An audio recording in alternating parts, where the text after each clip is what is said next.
conjunta y esta es la probabilidad total. Esto lo vamos a repetir en cada uno de estos pasos, solo que aquí cambia. Esto es igual, este es igual.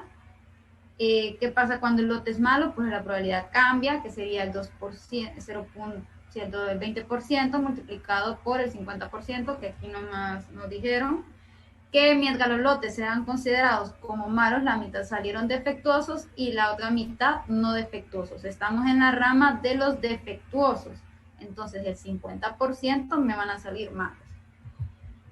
Lo mismo sucede aquí en lo que es la parte de los no defectuosos. Encontramos la probabilidad, la multiplicamos, encontramos las probabilidades posteriores. Una vez encontradas las probabilidades posteriores, pues las vamos a reescribir tal y como está.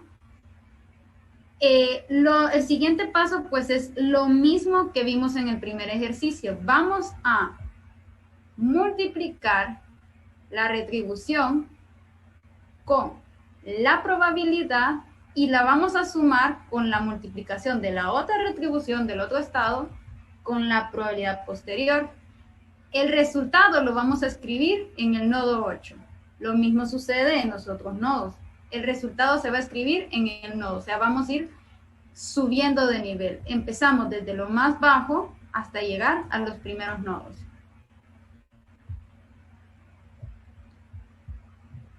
¿Qué es lo que tenemos aquí? Una vez hemos encontrado, por ejemplo, ubiquémonos en esta parte de aquí. Tenemos que la retribución de haber enviado el lote sin inspección es de $2,060 y la retribución de revisar el lote sin inspección es de 140. ¿Qué sucede? Nosotros tenemos que elegir en la mayor ganancia, ¿verdad? O sea, la mayor ganancia. No vamos a elegir las pérdidas. Por lo tanto, nosotros vamos a elegir este valor. Este valor va a pasar al siguiente nodo. Lo mismo sucede con los otros nodos. Vamos a elegir el que tenga mayor ganancia. ¿Cuál de los dos es? En este caso, este nodo va a pasar a ser el nodo 6. Aquí ya hemos reescrito, ya hemos encontrado los máximos, lo hemos reescrito en los siguientes nodos. Hasta aquí ya estamos bien, solo nos falta averiguar si en el caso de que le hagamos inspección de calidad, decidir cuál decisión es, ¿verdad?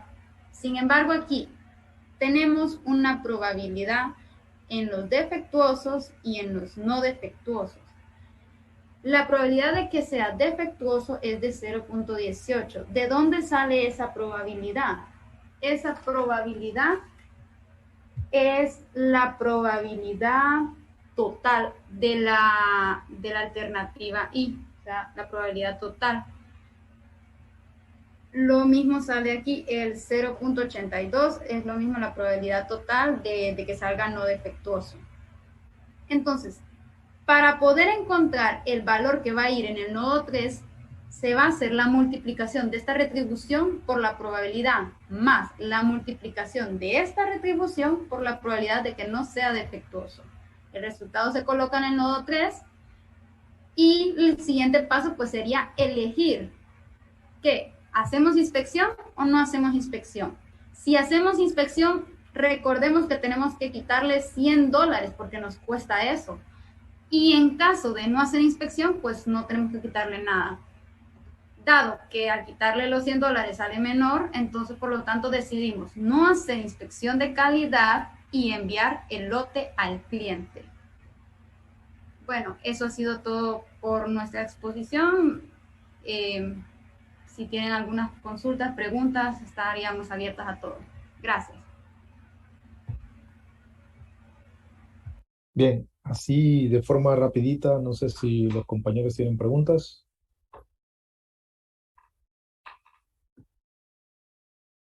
Ok, tenemos una pregunta ahí, Kenia y Gabriela, de parte del compañero Diego. ¿Por qué los nodos toman esos valores? Es decir, anteriormente estaban enumerados del 1 al 11, pero ¿por qué? Bueno, porque nosotros tenemos que irles, nosotros vamos empezando desde abajo, vamos a encontrar los valores esperados de cada una de las alternativas. Entonces vamos a elegir el máximo de los valores esperados y los vamos a ir subiendo de nivel.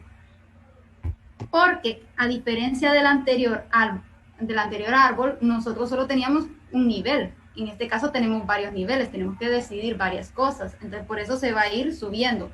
Y esa retribución va a ir cambiando. Esa es la manera. Está No sé bien, si... muchas gracias. Ok, gracias. Bien, como comentarios, ¿verdad? Felicitar a las dos compañeras por la exposición. Yo creo que estuvo bastante claro.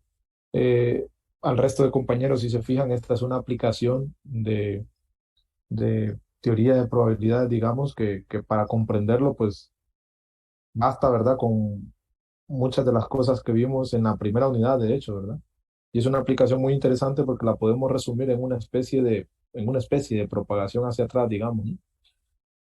Donde nosotros tenemos un escenario con diferentes alternativas, pero cada una de esas alternativas puede conducirnos después a otras alternativas, ¿no? Lo cual enriquece la complejidad del proceso, pero haciendo esa especie de propagación hacia atrás, yo puedo saber en mi decisión de mayor jerarquía, digamos, por decirlo de alguna manera, cuál camino me puede llevar, ¿no? A optimizar o a las mejores consecuencias, por decirlo de alguna forma, utilizando únicamente probabilidades condicionales, esperanzas matemáticas y distribuciones conjuntas, ¿no?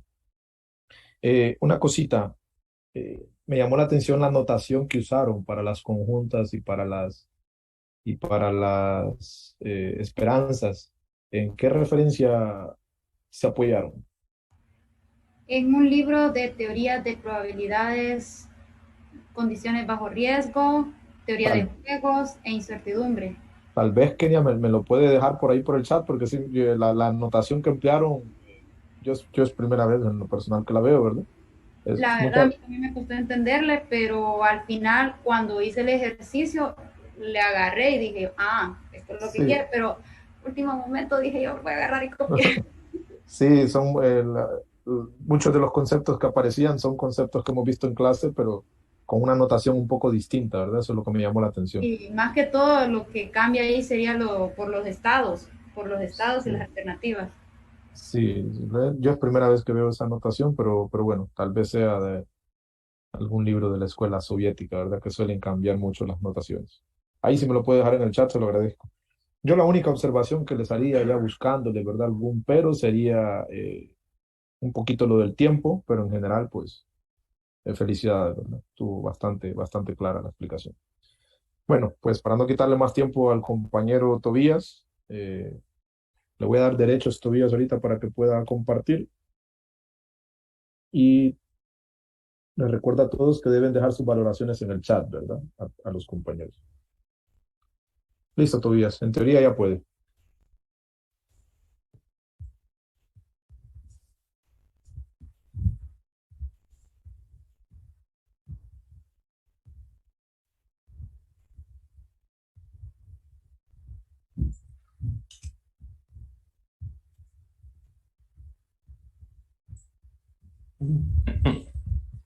Hola, buenas tardes. Me indican si se puede ver y escuchar correctamente. Sí, está Y se todo ve. claro. Ok, entonces así como resumiendo todo, ya que queda menos tiempo, voy a hablar primero sobre la toma de decisiones bajo incertidumbres y contrastarla con el tema anterior, que es la toma de decisiones bajo riesgo. Entonces aquí tiene que ver con optimización estocástica, como vamos a ver, y es un tema muy importante. Como ya he hecho con la introducción, voy a ser bastante breve ya que hay bastante que hablar en este tema, pero se lo voy a tocar como de pasada a todos los puntos. Entonces, primero un poco de introducción de preliminares, sí, bastante básicos, historia, aplicaciones, algunos casos de estudios interesantes que he leído en la investigación de operaciones sobre qué importancia tiene la teoría del juego y entonces empezar con los enfoques para los criterios, los modelos para la toma de decisiones bajo incertidumbre. Y al final voy a resolver un ejercicio con el solver para que se pueda ver paso a paso y dinámicamente cómo funcionan estos modelos, cómo contrastarlos uno con respecto a otro. Entonces, para empezar, en optimización nos interesa obtener un valor máximo o mínimo de una función target objetivo que queremos optimizar, ya que es lo que nos proporciona el valor al negocio. No puede ser una función que, como ventas, quiero maximizar las ventas, o como las pérdidas, entonces voy a querer minimizar las pérdidas. Entonces, todos estos modelos y esta teoría es bastante abordada por la rama de la investigación de operaciones, que es una ciencia matemática. Y también hay que notar que tenemos modelos deterministas y no deterministas. En este caso, vamos a utilizar modelos no deterministas, y de los cuales modelos no deterministas hay dos tipos de toma de decisiones que se pueden tomar. Una de ellas es la toma de decisiones bajo riesgo, que era el tema anterior, y es donde tenemos la distribución de probabilidades. Entonces, como se pudo ver en el tema anterior, se puede calcular la esperanza del valor y hacer el árbol de decisiones estocástico que se podía ver. Pero en este caso, en la toma de decisiones bajo incertidumbre, no tenemos probabilidad para nada, entonces hay bastante poca información, por lo cual hay que ser bastante creativo para poder obtener información relevante del modelo, ya que ni siquiera tenemos las probabilidades. Entonces vamos a ver lo que se desprende después de tener estas situaciones así, ¿sí? Como con poco contexto. Como preliminar, sabemos que una variable aleatoria X se define en un espacio de probabilidades omega, donde omega es el espacio muestral de las posibilidades que se pueden tomar. F es una familia de eventos de su conjunto, el conjunto de potencia omega, que tiene conjuntos que contienen puntos de omega, que son eventos. Y P es la función de probabilidad que se define de F, es decir, de los eventos que pueden ocurrir hacia una probabilidad en el espacio de 0 a 1. Y la esperanza también se sabe que es como el valor promedio que va a obtener una variable aleatoria al repetir muchas veces el experimento. Es lo que se espera, así, que ocurra después que se hagan muchas observaciones. Con respecto a la historia, Chester Barnard, que era un ejecutivo de negocios americano, administrador público y autor pionero en la teoría de manejo y estudios organizacionales, también autor de Functions of the Executive. Él fue el que tomó así como primero el término de toma de decisiones para la administración pública. Entonces podemos ver que todo esto de optimización y toma de decisiones viene bastante de la época del siglo pasado, cuando se empiezan, así como yo digo, como que las empresas empiezan a notar que pueden utilizar los modelos matemáticos y la ingeniería para poder optimizar sus operaciones internamente. Entonces, como cuando en la industria ya se empiezan a dar cuenta de todo esto de data science, de machine learning y de estadística, se puede utilizar para tener una inteligencia de negocio en la empresa y tomar decisiones de manera informada. Entonces se puede ver que mucho viene de la parte de los negocios, cuando se habla de toma de decisiones, aunque esto también puede ser aplicado a cualquier tipo de problema que no tiene que ser de negocio. Entonces, el término toma de decisiones también vino a generalizar otros términos que eran más limitados, como asignación de recursos o creación de políticas. Entonces, toma de decisiones como que un término más universal cuando empezaron a tomarlo y a darle uso. En la Primera Guerra Mundial, 1921, Frank Knight, que era economista americano, hizo la diferencia entre riesgo e incertidumbre, que era lo que mencionaba, entre la toma de decisiones bajo riesgo y la toma de decisiones bajo incertidumbre, entre tener probabilidades y no tenerlas. Y por último, los que fundaron básicamente la teoría de juegos fueron ya después de John von Neumann, que eran muchas cosas a la vez: matemático, físico, científico, la computación, ingeniero y polímatemático. Y también junto con Oscar Morgenstern, que era economista. Entonces ellos fueron como los que fundaron los principios de la teoría del juego, así como después de la Primera Guerra Mundial, para dar contexto. Entonces, dentro de las aplicaciones hay mucho de qué hablar, entonces voy a resumir todos los puntos. Claro, queremos optimizar y asegurarnos de crear modelos robustos cuando se pone en riesgo la vida humana o el equipo, que es caro, así también como proyectos de ingeniería que valen millones de dólares, que son muy costosos. Las organizaciones tienen valiosos recursos que optimizar, como el dinero, como el equipo, el tiempo, el talento para contratar o despedir empleados, etcétera. En sí, cualquier recurso se puede optimizar. También se puede pensar en inventario, en proveedores, en enrutamiento de productos, reemplazo de equipo, planeación de proyectos, contratación de personal, todos estos temas que son abordados en textos de investigación de operaciones. Entonces tenemos la optimización estocástica, que consiste en hacer optimización cuando hay distribuciones de probabilidad por medio. Si hay probabilidades, entonces estamos hablando de optimización estocástica. Entonces, por ejemplo, aquí hay un caso de uso donde, donde se venden periódicos. Entonces yo quiero saber cuántos periódicos tengo que comprar, ya que los periódicos están acoplados al tiempo. Quiere decir que el periódico que yo compro hoy no me sirve mañana porque solo vale por el día de hoy. Y es un desperdicio. Entonces alguien que vende periódicos quiere saber cómo optimizar la compra de periódicos para que no le sobren periódicos y para que venda todos los que compren. Entonces aquí se estudiaron dos casos de uso. Cuando tomar el promedio de la demanda que se ha tomado, cual es muy simplista y no da resultados óptimos, y otro que es más elaborado, como tomar la esperanza, aplicar ciencias de datos, datos históricos que se tienen, ver las relaciones que hay entre las probabilidades y la demanda, por ejemplo, y hacer más relaciones, entonces llegar a una conclusión. Esto quiere decir que se puede aplicar un enfoque básico o uno más elaborado de acuerdo al problema. Por eso hay que ir como investigador a cada problema específico para poder tomar toda la información posible, y más cuando es de incertidumbre, problemas. Entonces aquí hay otras aplicaciones que también son casos de uso, casos de estudio. Hay problemas de camionetas que entregan miles de correos por día, entonces las camionetas tienen que viajar por la ciudad y tienen una ruta por la cual tiene que viajar, y esto está condicionado por muchas limitantes como el tráfico,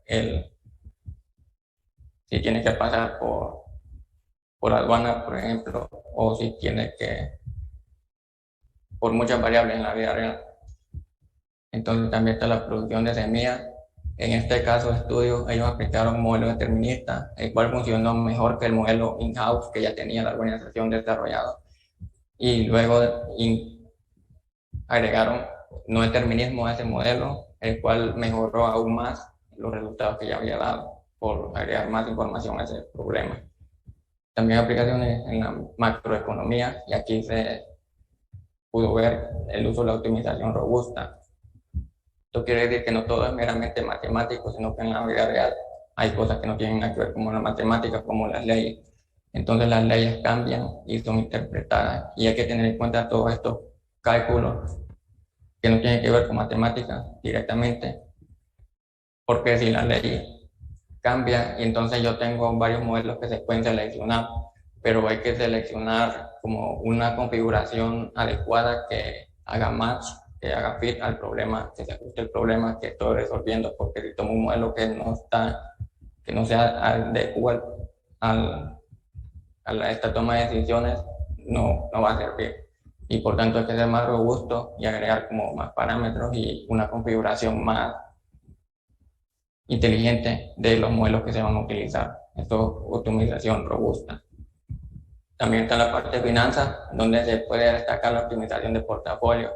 Esto es simplemente que el investigador toma un conjunto de todas las opciones que puede tomar que son favorables. Entonces al investigador le gustan las opciones que puede tomar y tiene como guardado unos favoritos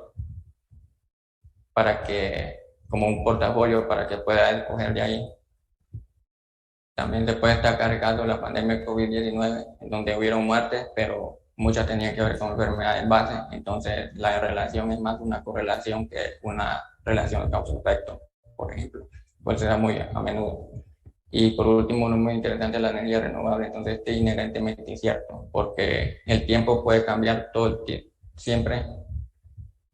Entonces, puede que haya una llamada maldición dimensional, en la cual puede haber que esté soleado, pero un poco nublado, o un poco nublado y bastante lluvia, o muy nublado y no llueve, o un poco nublado y llueve mucho. Entonces, es como exponencial, pero en el término de las dimensiones que puede crecer el problema.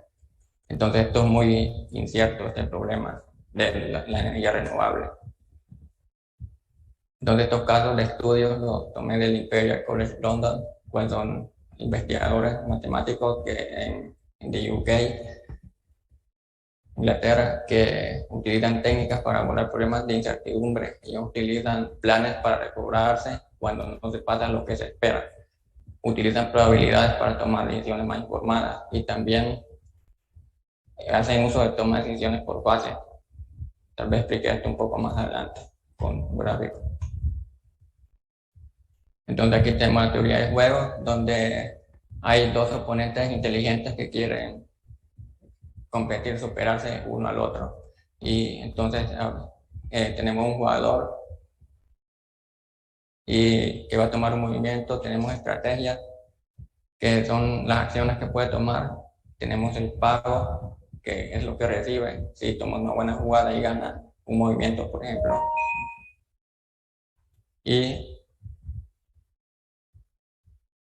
tenemos entonces que un juego de suma cero es como una conservación de la energía. Entonces, si uno gana, implica la pérdida del otro. Si uno pierde, implica la ganancia del otro. No se produce nada nuevo en la teoría del juego, no se produce nada nuevo, ¿sí? Porque la ganancia de uno implica que el otro tiene que perder. Entonces, para empezar con la teoría, definimos una acción como una opción, simplemente una opción que puede tomar el jugador de todas las posibles opciones que hay. Esta acción es tomada por el usuario. O sea, yo puedo tomarla, puedo decidir tomar una acción en lugar de otra. Por otro lado, tenemos el estado natural. El estado natural es simplemente lo que el sistema da, es aleatorio, es un estado aleatorio que da el sistema o juego. Entonces puede ser que mañana llueva o que haga soleado, eso ya depende del sistema. Eso yo no lo puedo elegir a mi voluntad y por tanto tengo que tomar una buena acción para poder optimizar para el resultado que venga y ahí viene la incertidumbre. Entonces aquí tenemos la matriz de pago entonces esta tiene como componente simplemente las acciones versus el estado. Es decir, que si yo tengo M acciones que soy libre de elegir y tengo N estados. Si tomo la acción A2 en la fila 2, puedo tomar, bueno, puede que pase S1 o S2 o hasta SN. Entonces tengo como estar preparado para todos los eventos que pueden pasar de acuerdo al estado natural. Entonces puede que yo escoja A2 y que suceda S1. Entonces la ganancia que voy a tener es esta componente. Puedo que escoja A1, pero pase SN. Entonces la ganancia que voy a tener es esta componente. Las filas son las acciones y las columnas son los estados. Es importante aquí saber que esta matriz de pagos puede ser ganancia o pérdida. Por ejemplo, yo puedo tomar aquí la ganancia de vender periódicos o puedo tener la pérdida también. Y de eso depende cuál es el enfoque que voy a tomar. Vamos a ver luego. Entonces aquí, como para introducir la idea en general de qué significa minimax. El primer enfoque es de mínimos y máximos, y entonces minimax significa tomar el mínimo del máximo, así de izquierda a derecha. Entonces aquí, por ejemplo, tengo un estimador delta Un estimador es una cantidad así como, por ejemplo, para estimar la media de una población, yo voy a tomar la media de la muestra y entonces es un estimador. Y un estimador puede ser bueno o puede ser malo. Por ejemplo, yo en la tesis hice el año pasado el muestreo de suelo agrícola con ciencia de datos y entonces mi estimador así puede ser como los suelos agrícolas hay que particionarlos para tomar un muestreo que sea homogéneo y sea representativo.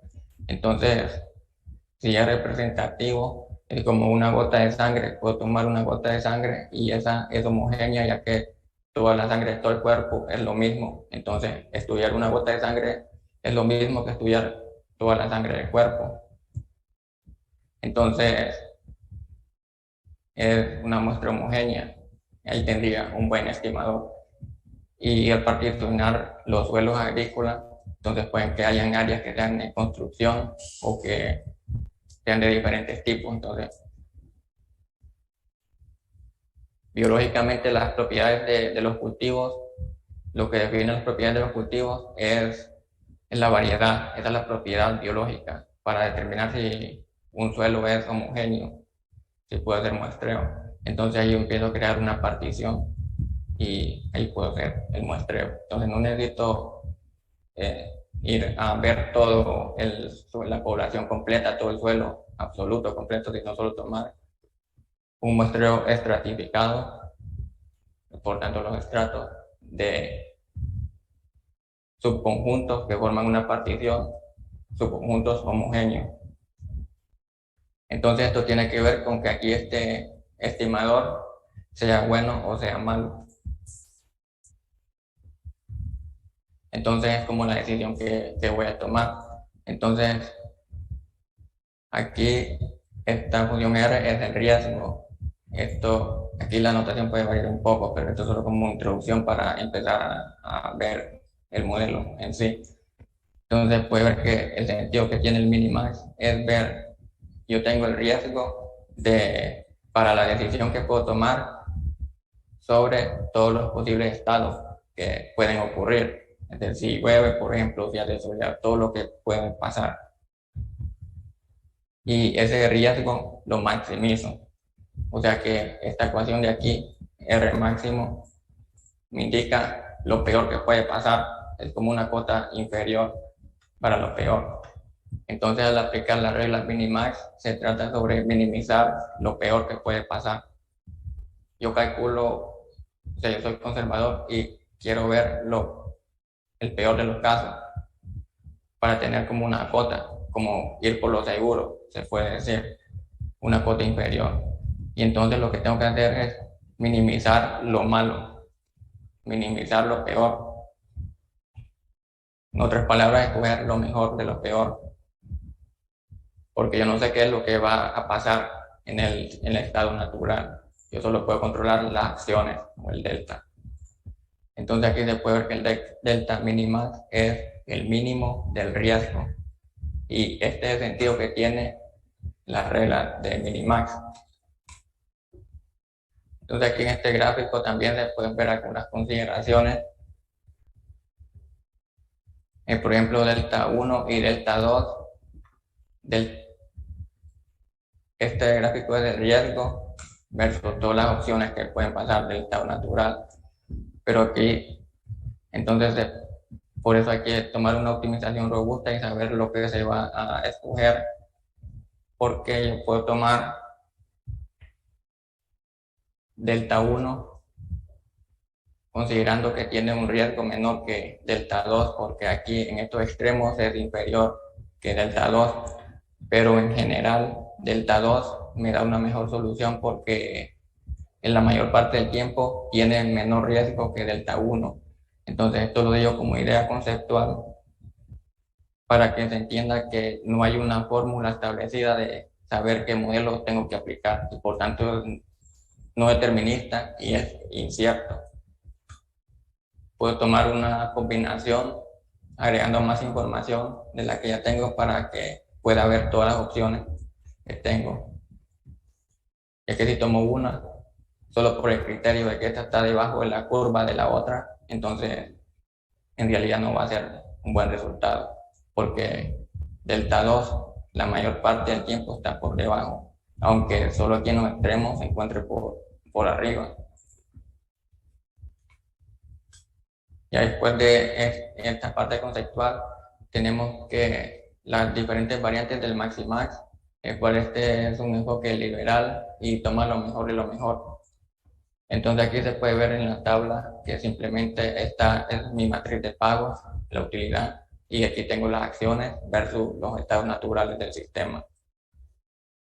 Entonces lo que se trata de simple es primero tomar el máximo de las filas, es decir, y aquí atención porque es el sentido que tiene el minimax de interpretación.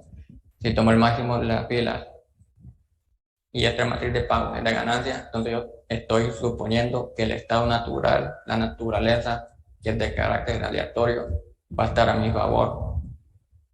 Entonces estoy siendo liberal y estoy suponiendo que sea lo que pase, va a ser conveniente. Entonces estoy siendo optimista y estoy suponiendo que va a pasar lo mejor. No importa si tomo a 1 o a 2 o a M, va a pasar lo mejor que puede ocurrir. Entonces por ello tomo el máximo y lo pongo aquí. Y entonces después de la otra parte es tomar el máximo de este vector de utilidades. Entonces ahí obtengo la acción que debo de tomar de acuerdo al criterio de Maximax. Entonces puede ver aquí, se toma el máximo de todos estos A sub I plus que tengo aquí. Y ese es Maximax, lo mejor de lo mejor. Es liberal porque estoy asumiendo como que siempre me va a ir bien, no importa lo que pase. Y entonces aquí digo yo que interopera con min. Con interoperar me refiero a que si la matriz de pago que tengo es de pérdida, entonces es diferente lo que tengo que hacer. Entonces min es exactamente lo mismo, pero si la matriz de pago fuera de pérdida, entonces va a ver un poco mejor en el ejercicio. Por otro lado está el maximin, que es una variante, y este es más conservador. Este escoge lo mejor de lo peor. Entonces la tabla, para visualizarlo, es la misma. Tengo la matriz de pagos aquí. Entonces lo primero que hago es por fila, por cada acción que puedo tomar, tomo el mínimo. Quiere decir, yo estoy suponiendo que va a salir el peor de los casos, como para tener una cota inferior, como para no confiarme, para tener una cota. Yo asumo que va a ocurrir lo peor, no importa la acción que tome, supongo que va a ser pesimista, va a ocurrir lo peor. Y entonces después tomo este vector, columna, y tomo el máximo.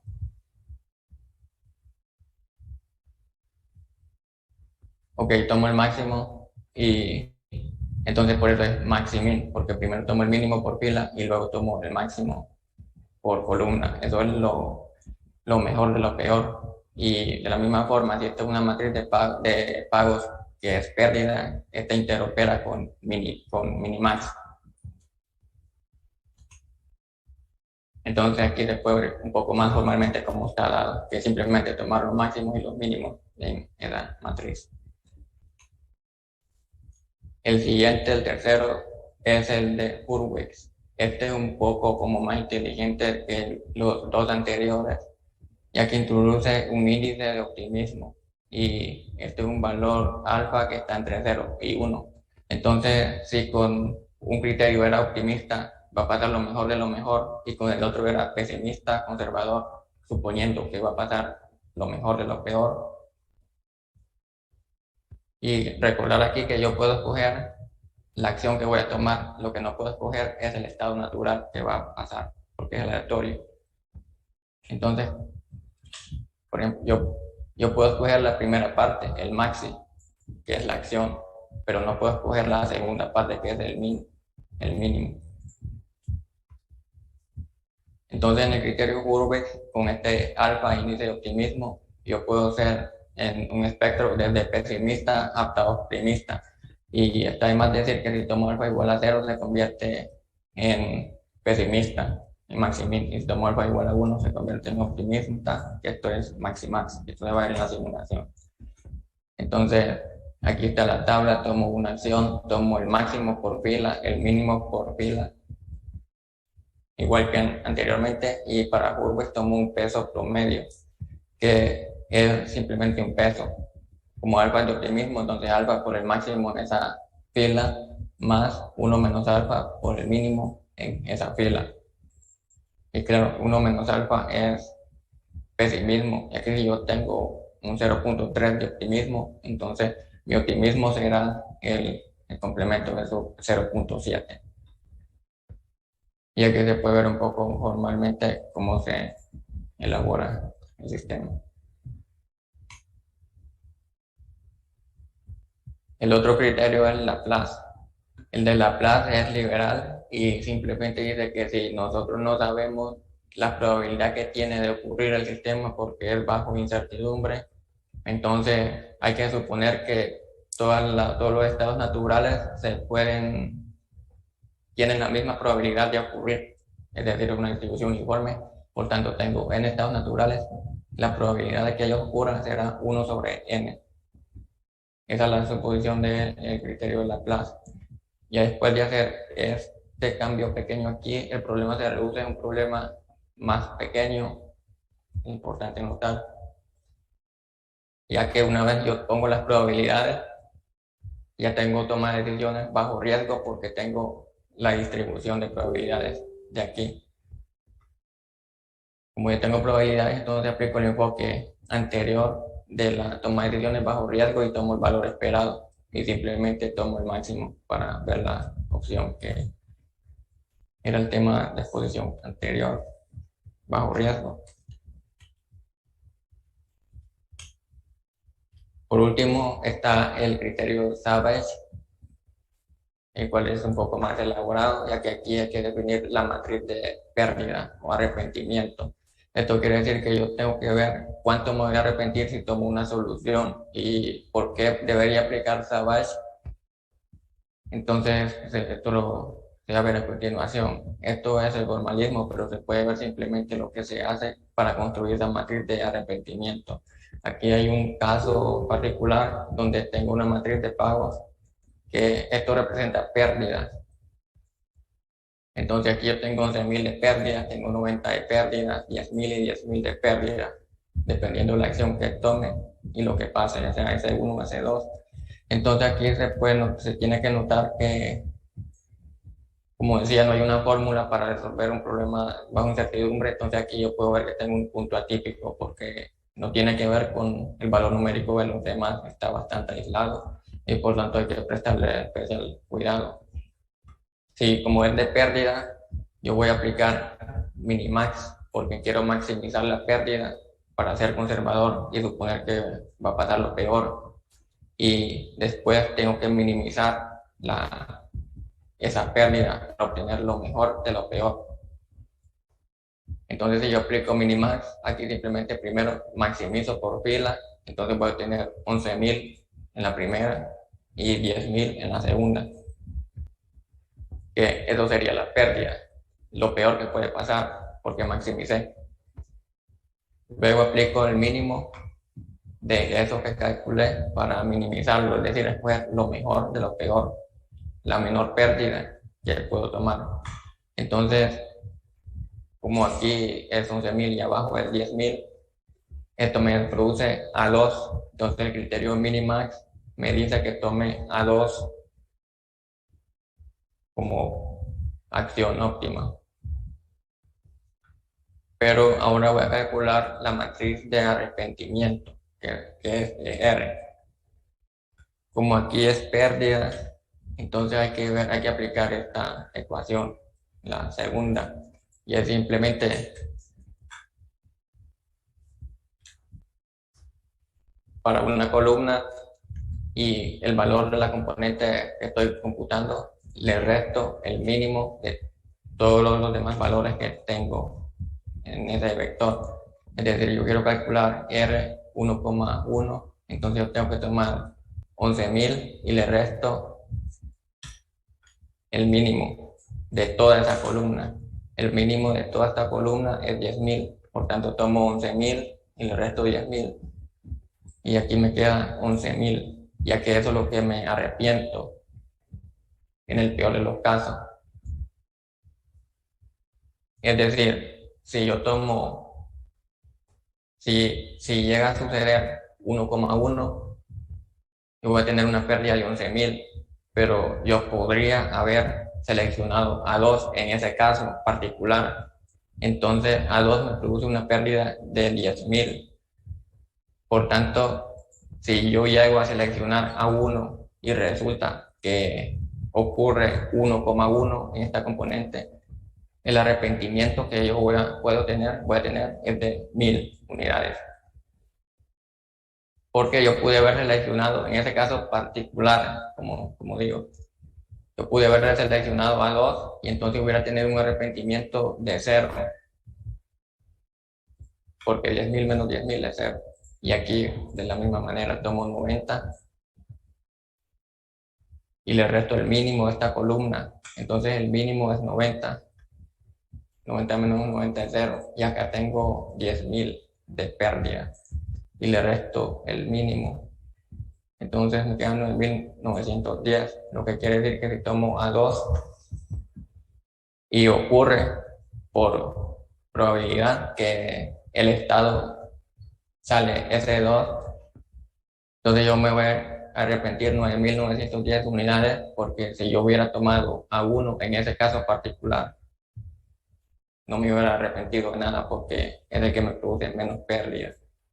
Entonces creo que entendiendo esto ya se puede ver el beneficio que tiene la matriz de pérdida. Por tanto, el criterio de Savage. Para hacer este cálculo, lo que tengo que hacer es aplicar minimax a la matriz de arrepentimiento. Entonces maximizo el arrepentimiento siendo conservador y suponiendo lo peor. En este caso maximizo por fila. Acá tengo 1.000 y acá tengo 9.910, y luego aplico el mínimo para así escoger lo mejor de lo peor. O sea, el riesgo menor que puedo tomar. Y por tanto, me parece que el menor riesgo es de 1.000. Quiere decir que aplicando el criterio de Savage, al hacer minimax a la matriz de arrepentimiento en lugar de a la matriz de pagos original, me dice que tengo que tomar a 1. Y tiene sentido, porque cuando yo aplique minimax directamente a B, a la matriz de pago, me dice que tome a 2. Pero esto no toma en cuenta el punto atípico en el que me puedo arrepentir toda esta cantidad. Si yo tomo a 2 y aparece ese 1, está bien, no pasa nada, pero es un punto atípico. Si yo tomo a 2 y pasa ese 1 aquí, me voy a arrepentir muchísimo. Entonces es mejor tomar el Savage para ver el arrepentimiento y tomar a 1, porque si tomo a 1, en el peor de los casos me arrepiento 1.000, pero si tomo a 2, como fue calculado como minimax directo, así plano de entrada, sin tomar en cuenta el punto típico, entonces yo me puedo llegar a arrepentir 9.910. Entonces esto es la dinamicidad que tienen estos modelos para poder entender el problema en particular. No hay una fórmula en general, sino que hay que entender lo que se está resolviendo. Entonces aquí en el ejercicio ya se va a ver un poco más dinámico, que tiene que ver con un estudiante, Han, que es inteligente y siempre saca buenas notas. Entonces tiene una noche en la que va a haber fiesta con los amigos. Entonces el problema dice que si ahí tiene 3 opciones que puede tomar, a 1, a 2 y a 3. Se va a fiesta toda la noche, divide la noche entre estudiar y fiesta, o estudia toda la noche. Entonces los estados naturales que pueden pasar para este problema es que el examen venga fácil, moderado o difícil, y eso no se sabe porque depende del humor del profesor, ¿no? De cómo esté o cómo ponga el examen. Entonces, Han, como es inteligente y estudia y sabe, se espera que tenga buenas calificaciones. Entonces, él anticipó esta matriz de pago para ver las calificaciones que puede tener, es decir, que si toma ya sea a 1, a 2 o a 3, estas son las calificaciones que puede tener dependiendo del examen que le ponga el día siguiente.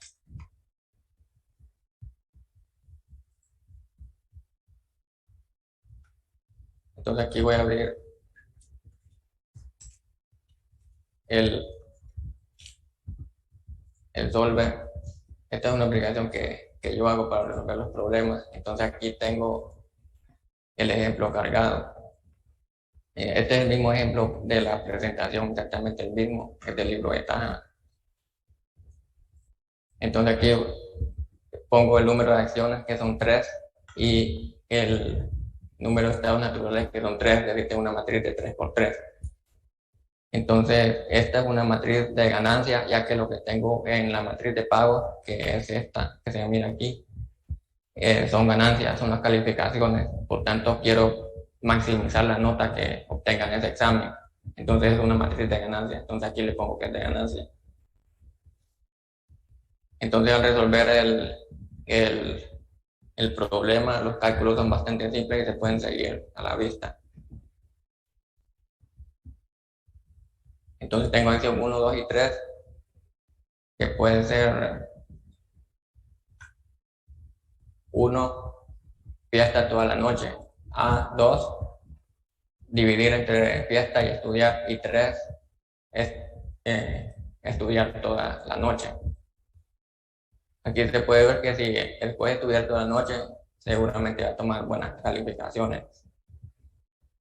Y si no estudia nada, puede que le vaya mal, pero también puede que le vaya bien. Entonces, aquí se aplican todos los criterios de los modelos que he explicado.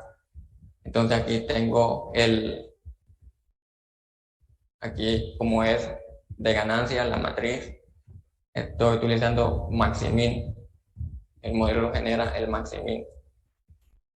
Entonces aquí en los resultados están las acciones, de las 3 acciones que puedo tomar, y también están los 3 estados. Entonces aquí cada componente es la calificación que toma Hank de acuerdo a lo que pase.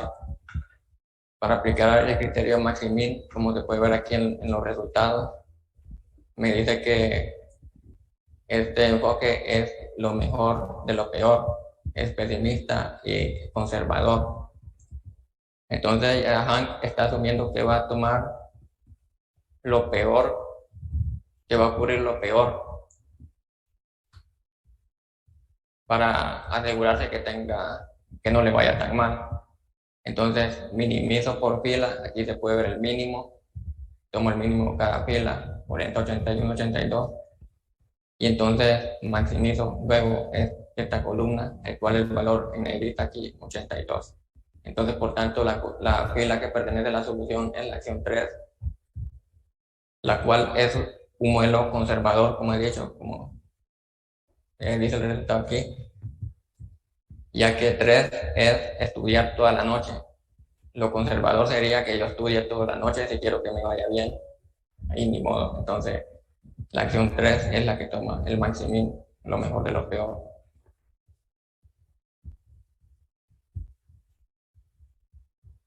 Para el otro enfoque está el Minimin, que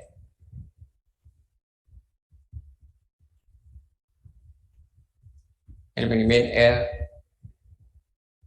lo peor de lo peor, y es un poco liberal. Entonces toma el mínimo y de cada fila y el mínimo del vector columna.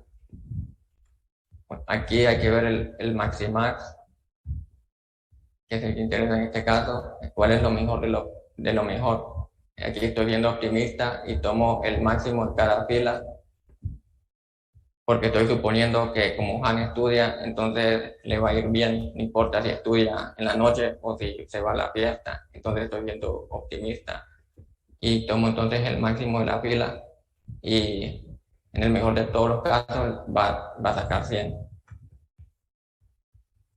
Por lo tanto, toma la acción 3.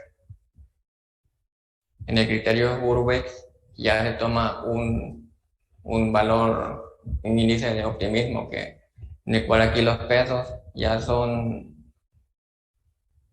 como antes, no son ni el máximo ni el mínimo, sino que es un intermedio. Aquí estoy siendo 40% optimista y de acuerdo al criterio Urbex del peso, yo tomo el máximo del peso, es decir, el de 89, que es la acción 3. Si yo cambio aquí este criterio y lo pongo a 0.5,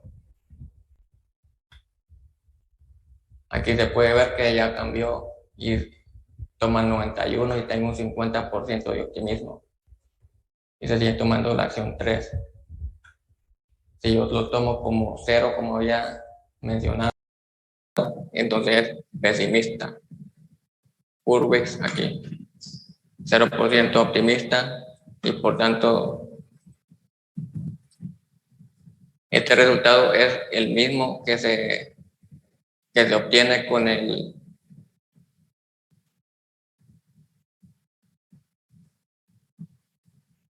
maximin, como se puede ver aquí, 40, 81 y 82. 40, 81, 82, lo que indica que tomo el mínimo por cada fila y después tomo el máximo por columna. Por tanto, 82 es cuando soy pesimista, 0 al totalmente, o 0% optimista. Y si lo pongo a 1, quiere decir, como se vio en la teoría, que Urbex se convierte en maximax. Entonces aquí se puede ver que ya no toma un peso, sino toma el máximo de cada fila, 85, 92 y 100, el cual es exactamente el mismo criterio del maximax. Y luego toma el máximo y por lo tanto selecciona a 3. Entonces aquí lo que puedo hacer es tomar un balance de acuerdo al problema, 0.3, por ejemplo. Aquí soy 30% optimista y como el máximo es 87.4, me dice que tome la acción 3. Y entonces ahí se puede comparar entre ser optimista o pesimista. Después tengo el modelo de Laplace, el cual asume que todas las probabilidades son las mismas para todos los estados, y como hay 3 estados, entonces la probabilidad de cada uno de ellos es de 1/3. Entonces aplico la esperanza y ya tengo una toma de decisiones bajo riesgo. Entonces obtengo el máximo de esas esperanzas, cual es 90. Y por tanto me dice que tome la acción 3. Y por último está el Savage. Este criterio, aquí genero la matriz de arrepentimiento. Entonces aquí se puede ver que esto es el arrepentimiento. Por ejemplo, si como esta matriz que tenemos aquí es la matriz de pagos, esta de aquí. Entonces yo puedo ver aquí que si yo tomo 100 menos 85, este es el máximo, lo mejor que puede haber. 100 menos 85 es 15. Entonces esta es la componente de la matriz de arrepentimiento. Y así sucesivamente. Si yo tomo 100, no me voy a arrepentir. Entonces 100 menos 100 es 0. Y por tanto esta es la componente 1,3. Y así se genera la matriz de arrepentimiento. Entonces aquí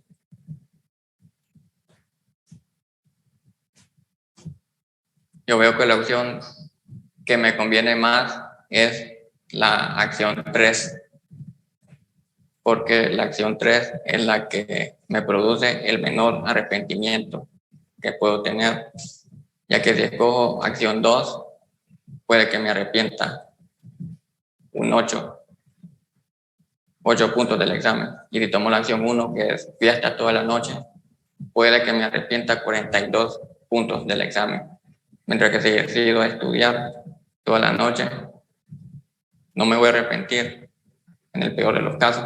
Entonces, por tanto, también produce la acción 3 como el resultado del modelo. Entonces, lo que se hace es aplicar Minimax a la matriz de arrepentimiento.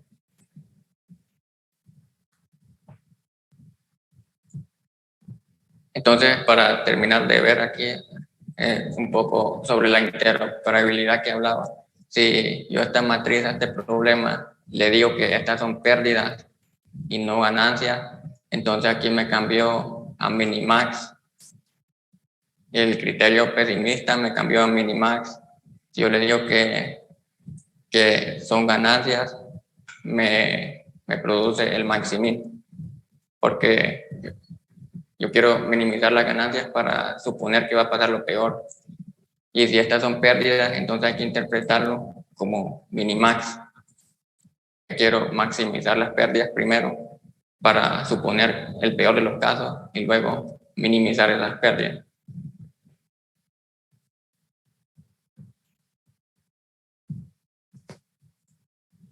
Entonces, en esto consiste el modelo.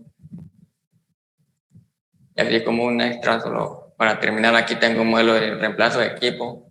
Este es un ejemplo. Entonces, aquí se genera el árbol de decisiones. Entonces, para que se vea que esta es una decisión por fase, ya que, bueno, aquí en el primer año, esto es otro modelo de reemplazo de equipo, pero se puede ver la representación de modelo. Entonces, en el primer año, yo tengo una máquina que es 3 años de vieja. Y después se trata la solución, después de aplicar la función recursiva. Y me dice que vaya por aquí, que reemplace la máquina, porque comprar una nueva es más caro. Y después de aquí puedo tomar 2 ramas, ya que me producen exactamente el mismo resultado, ya sea esta de acá, así, reemplazando o esta de acá.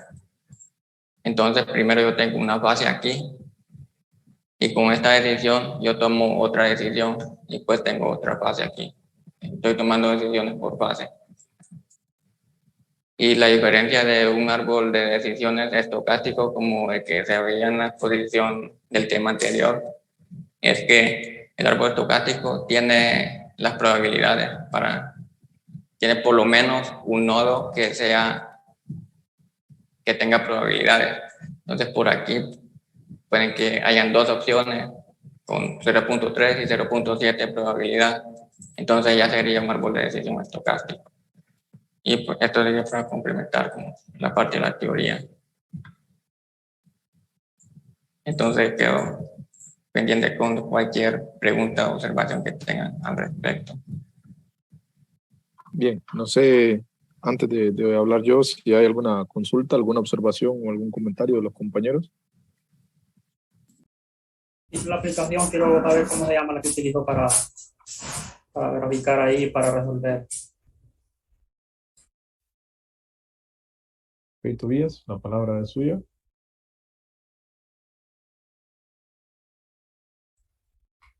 Sí, lo voy a pasar por el chat, el Simon Solver. Esta es una aplicación que yo desarrollo cuando así tengo que desarrollar modelos y la estoy trabajando en etapa de ver prototipos ahorita. Pero sí lo voy a trabajar bien a largo plazo. Excelente, ahí tienen en el chat entonces la aplicación que utilizó Tobías, ¿verdad? No sé si hay alguna otra pregunta.